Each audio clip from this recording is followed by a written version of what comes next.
விட்டு ஊரகம் போறீங்களா? எங்க போறீங்க?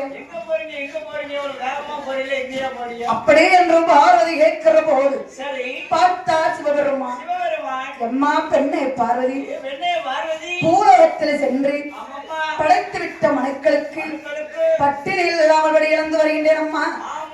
எனக்கு நீ 4 தினை எடுத்து வா. நாடெல்லாம் படி இழந்து வருகின்றேன். உலக்கு தினை எடுத்து வா. உலகமெல்லாம் படி இழந்து வருகின்றேன். மரக்காதனை எடுத்து வா. நான் மாநிலத்தில் சென்று படி இழந்து வருகின்றேன் என்று ஆண்டவன் சிவபெருமான் சொல்லக்கூடிய நேரத்திலே அம்பிகை உமையவள் பார்வதா தேவியானவள் எப்படி கொடுக்கிறாள்?